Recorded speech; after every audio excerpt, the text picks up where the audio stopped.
All right, so title of my talk, just laugh it off. Because I've been very fortunate to be able to combine two things I'm very passionate about, humor and medicine. Now you may not think that those two things go well together. No one's really thought to themselves, you know what we really need? A comedian ophthalmologist. But during this talk, I want to tell you how important it is for us as physicians to have a sense of humor and to use humor in our daily lives and our interactions with each other, with our patients, and just for ourselves in coping with some of the stresses, some of the things that we have to deal with in medicine.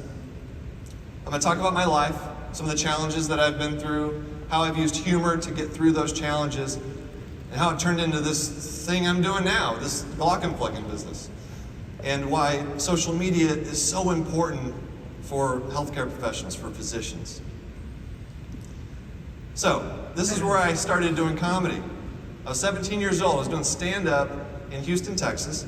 This is an old photo because Laugh Stop's no longer there. It's a victim of the pandemic. It's now a restaurant, I think. That window, right, I don't have a pointer, but there's a window right there by the door where I would go to sign up for an open mic. And then the alley right next to it, that's where I would go to smoke weed.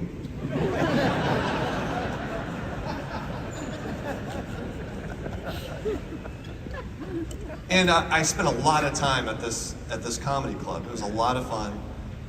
At some point, though, I made a decision. I had to decide, do I want to do this for a career? Because I'm not great, but I got some laughs. And I just remember seeing all the 30, 40, 50-year-olds at the comedy club who were amateurs, who were still trying to make it, still trying to make a living doing comedy. I remember thinking, this seems really hard. I don't think I can do this. So I went the much easier route of becoming a doctor.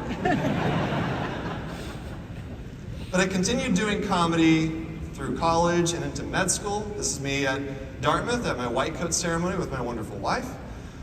The only reason I show you this photo is to point out, obviously, the most beautiful aspect of it, my hair. And I'm the envy of every 90-year-old lady who comes into my clinic. Not now, I cut it all off, but it doesn't quite grow like that anymore, unfortunately. Still have most of it. And I was doing comedy, stand-up comedy, the first couple of years of med school. And I was actually getting pretty good at it. I was making a little money on the side.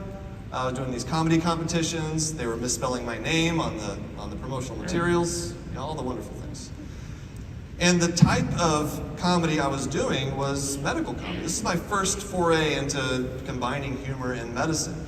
And the reason it works so well is because of these words by this philosopher, Ted Cohen. He said, joking helps us acknowledge and integrate painful absurdities. There's no better definition of painful absurdity than like the first 2 years of med school. You're learning all these crazy things. You know, the Krebs cycle, coagulation cascade, how to stick your finger in a rectum and feel a prostate. Like, think about it objectively. That's a weird thing to learn how to do. And what I started realizing was that humor and medicine, it's a perfect match for each other. There's so much material there that you can use.